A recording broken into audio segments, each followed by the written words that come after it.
안녕하세요. 분생화입니다.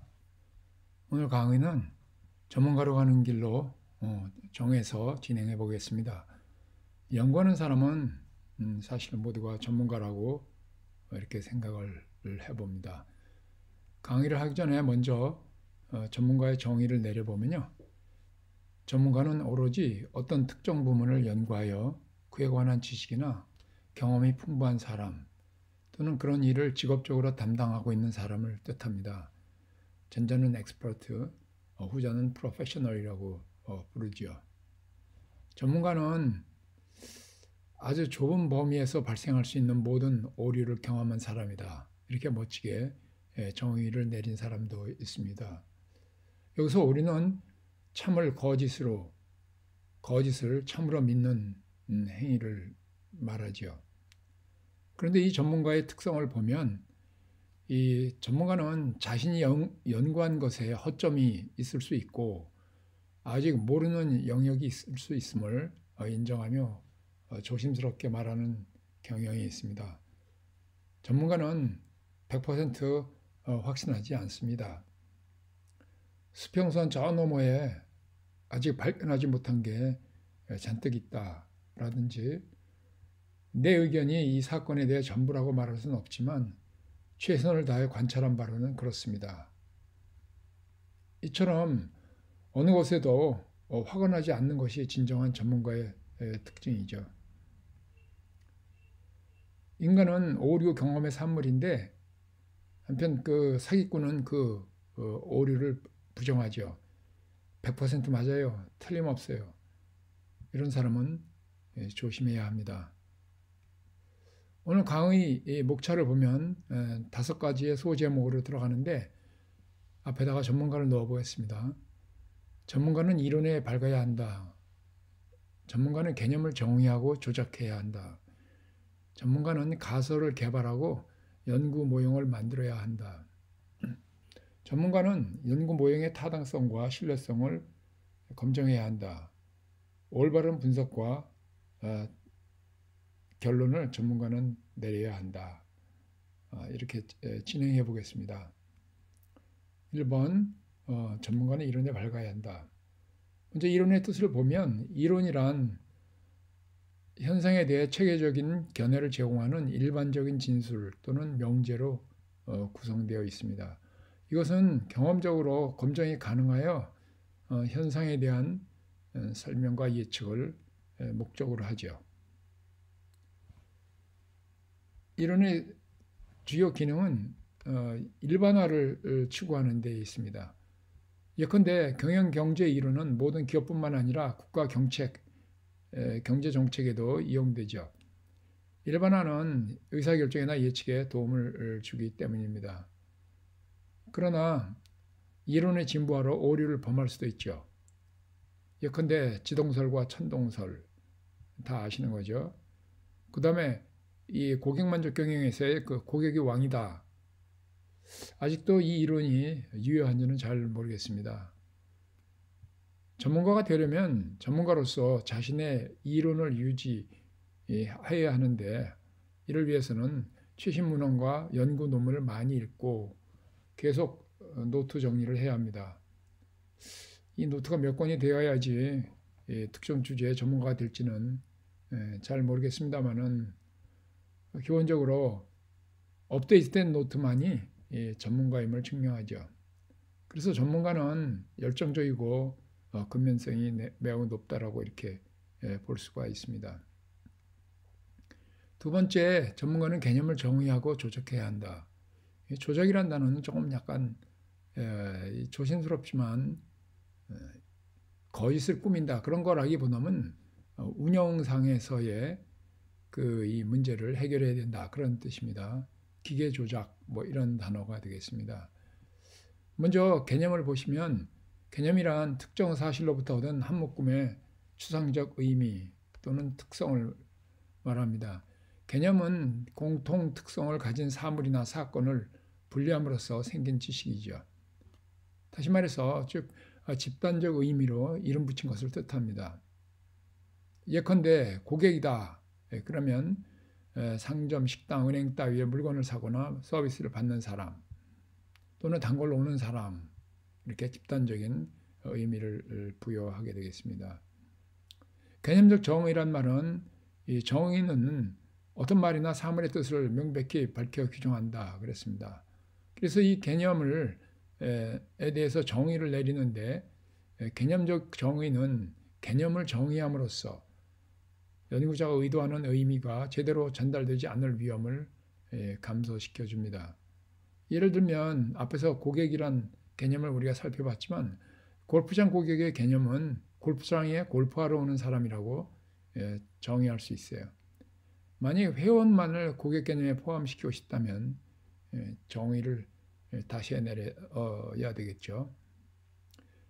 이제 조작적 정의를 한번 살펴보면 이것은 특정 연구나 이론을 위하여 의도적으로 고안된 개념이다. 일명 구성 개념이라고 부르며 전달하고자 하는 아이디어가 관철된 내용을 직접 나타내기 어려울 때 간단히 개념들을 모아놓은 것을 뜻합니다. 관찰 대상이 물리적이든 추상적이든 관계없이 조작적 정의는 연구할 특성을 명시하며 이 측정 절차를 가지고 있어야 합니다. 이를 통해 추상적 개념이 구체적인 현실 세계로 연결되는 것입니다. 조금 설명한 것이 좀 어려울지 모르겠어요. 그래서 다음에 구체적으로 한번 예시를 한번 해보겠습니다. 조작적 정의 또는 구성 개념 같은 뜻으로 생각하면 되겠습니다. 품질 경영 이론에 근거하여 골프 코스의 서비스 품질 향상에 관한 연구 주제가 있다고 하자. 그러면 조작적 정의를 통하여 코스의 난이도와 신미성, 편리성, 접근성 등의 개념을 지표로 활용한다. 그리고 나서 이 지표를 전환한다. 이러한 이 과정을 거치는데 지표의 선택은 연구자에 따라 다를 수 있지만 반드시 이 구성 개념과 논리적인 연결을 가지고 있어야 합니다. 예를 한번 좀 앞에서 이 설명한 것을 예를 들어보면 골프 코스라는 구성 개념이 있는데 즉 골프 코스의 서비스 품질을 높인다. 이런 이 구성 개념이 있으면 지표를 통해서 변수로 아래와 같이 진행합니다. 난이도, 신미성, 편리함, 접근성을 코스 설계, 부대 시설, 홀 동선 뭐 이렇게 어떤 이 구성 개념을 여러 변수로 분해하는 것입니다. 그래서 어떻게 보면 구성 개념은 여러 변수로 구성되어 있다 이렇게 생각하시면 되겠습니다. 그러면 변수는 무엇인가? 변수 그러면 측정이다 이렇게 생각하시면 좋겠어요. 그래서 변수란 연구자가 특별히 관심을 가진 속성으로서 측정 가능한 개념이다. 이것은 가능한 일정한 측정 단위로 계량화되어야 합니다. 구성 개념은 직접 측정될 수 없기에 지수를 통하여 변수로 분해된 것이죠. 위에 코스 설계 변수의 난이도는 예컨대 5점 척도, 1 매우 나쁨, 2 나쁨, 3 보통, 4 좋음, 5 매우 좋음 이렇게 정하고서는 측정할 수가 있게 되겠습니다. 이제 세 번째로 전문가는 가설을 개발하고 연구 모형을 만들어야 한다. 조금 어려운 단어로 들어가겠습니다. 가설이란 실제 증명에 앞서서 세워지는 잠정적인 진술이며 논리적으로 검증 가능한 명제이다. 영어로 얘기하면 testable proposition이 바로 가설이 되겠습니다. 이것은 일종의 가정이며 의구심 또는 강조사항이 되겠습니다. 예를 하나 들어볼까요? 여기서 환자를 대하는 의사는 뭐라고 이렇게 추측하냐면은 이 환자의 병명은 독감일 것이다. 그리고 신제품에서 남녀 반응 차이를 조사하는 데 있어서는 여자가 남자보다 흥미를 더 보일 것이다. 주로 아마 여자를 대상으로 신제품을 아마 출시한 모양이죠. 그다음에 현대 생활에서 소득과 행복 간에는 상관관계가 있을 것이다. 뭐 이런 식으로 가정을 내리고 또한 어떤 그 의구심을 보이는 것을 가설이라고 얘기합니다. 여기서 또한 명제는 참 거짓을 판단하는 개념적인 진술로서 이것을 실증적으로 검증할 수 있으면 가설이 되는 것이죠. 가설을 보면은 세우면 어떤 유용성이 있냐면은 예, 가설은 특히 지식이나 선행 연구에 근거해 개발한다 이렇게 얘기하고 있습니다. 그러니까 선행 연구를 많이 보고 공부를 많이 해야 되는 것이 가설 개발에 도움이 된다 이런 뜻입니다. 이것의 진위를 밝히는 것이 과학적 추론인데요. 대부분의 연구에서 가설은 변수 하나 변수 또는 두 개의 변수 대신에 구성 개념으로 넣어도 돼요. 그런 그 사이의 관계를 설정하게 됩니다. 가설을 세우면 연구를 명확하게 하고 명확성, 방향성, 집중 뭐 이런 것을 갖다가 가질 수가 있습니다. 이제 그럼 구체적으로 다음을 한번 살펴보면은 우리가 이 가설을 모은 것이 바로 모형이다 이렇게 생각을 해보면 되겠어요. 그런데 여기 그 모형의 정의를 보면 모형이란 상징적 혹은 물리적 형상으로 설계하여 만든 정식화된 이론적인 표현이다. 이론적인 표현이다 그랬어요. 그래서 모형 그러면은 이 붉은 글씨로 나타난 현실을 축약시킨 그런 표현이다 그랬어요. 모형은 표현이다 그랬어요. 그래서 표현의 종류 세 가지를 보면 물리적 표현, 이론적 표현, 응용적 표현 이렇게 되어 있어요. 나머지 글씨는 다 여기 서술한 건 보이시죠? 특히 여기서는 세 번째 표현, 응용 표현에 대해서 주로 설명을 할 예정입니다. 현상으로부터 개념들 간의 관계를 체계적으로 도출함. 개념 대신에 아마 변수를 넣어도 좋은 뜻이 되겠습니다. 이 모형에서 우리가 더 진행시킬 수 있는 개념이 뭐가 있냐면은 연구 모형이다 이런 단어가 있습니다. 연구자가 세운 모형이겠죠.